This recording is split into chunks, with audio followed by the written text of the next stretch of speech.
Hello and welcome. You're watching Money Time at Money9, and here is all the personal finance news that matters to your pocket and your life.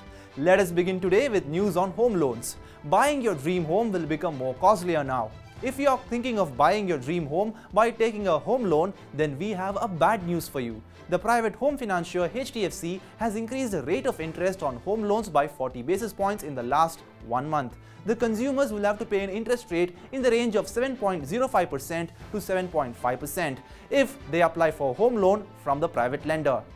Other financial institutions, the ICICI Bank and the Punjab National Bank, have also increased their benchmark lending rates. The public lender has increased the marginal cost of funds-based lending rate by 0.15% across all tenures.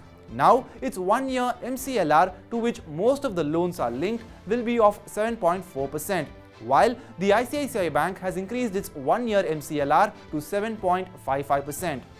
Next on, some relief on GST collections. The GST collections for May at 1.41 lakh crore rupees have increased by 44% compared to the same month last year, but it is still less than the collection of the last 2 months. The Finance Ministry has said that there is nothing to worry as GST collection in May are lower because of the financial year that starts from April.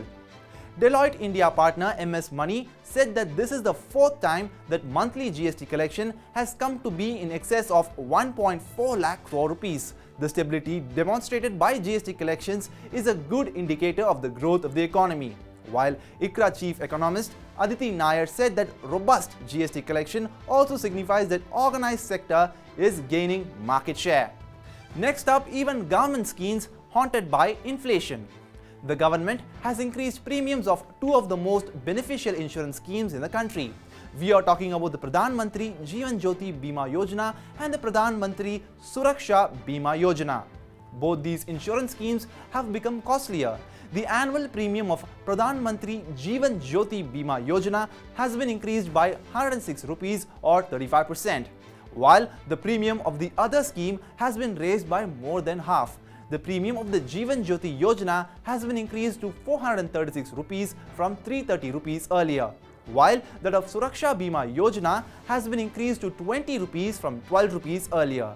And staying with inflation, net surfing talk times to become costlier.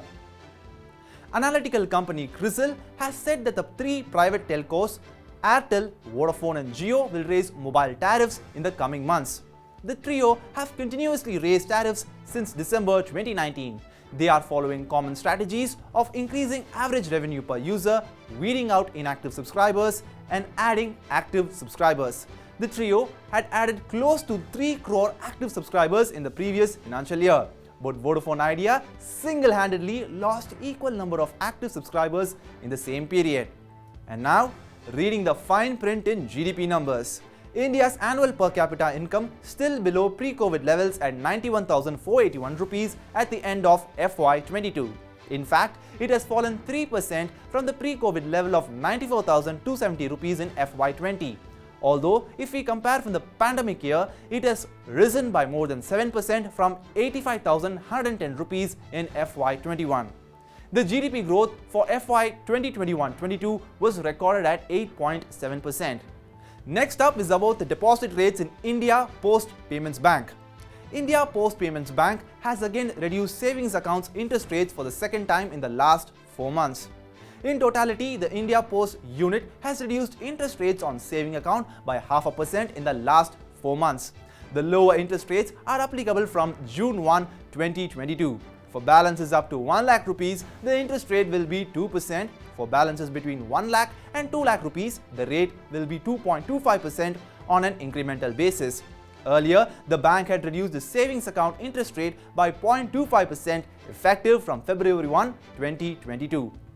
According to experts, introduction of interest rates by post office banks could prove to be very detrimental for the economy. This could signify a probable cut in interest rates of various saving schemes of the government. Now we move on to airlines. There could be some good news for flyers. State-owned fuel retailers have reduced the aviation turbine fuel prices by 1,500 rupees per kiloliter. This may lead to lower fares in the future. Apart from this, airlines have also asked the government to remove cap on flight ticket prices. The ATF prices are currently at record high level. Currently, it is above 1,21,000 rupees per kiloliter. Fuel retailers revise the jet fuel prices on the 1st and 16th of every month. Now for some news on jobs.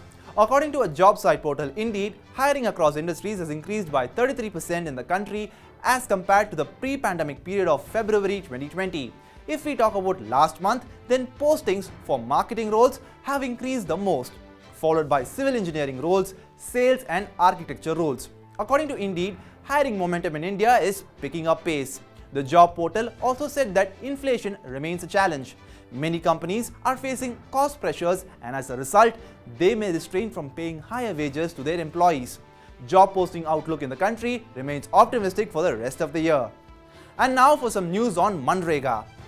People have made the highest demand for jobs in May under the Manrega in the last 8 years.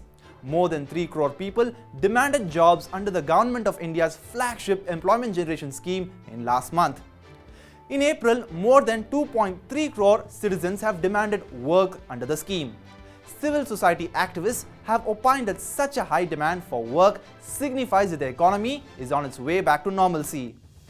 Nikhil De, founder member, Mazdoor Kisan Shakti Sangathan, a social movement and grassroots organization at the forefront of India's civil rights movement, has said that generally it is seen when payments are made on time, more and more people start demanding work from the Manrega. And now for some IPO news.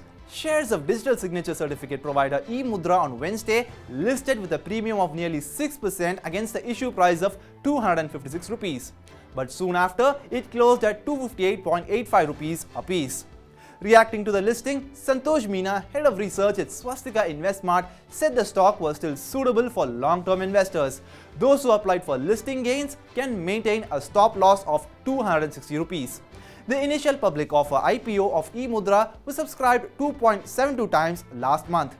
eMudhra is the largest licensed certifying authority in India with a market share of 37.9% in the digital signature certificate space. That's all for today on Money Time at Money9. For more such videos like this, subscribe and keep watching Money9 English's YouTube channel. Do follow us, like us on Facebook, Instagram and Twitter.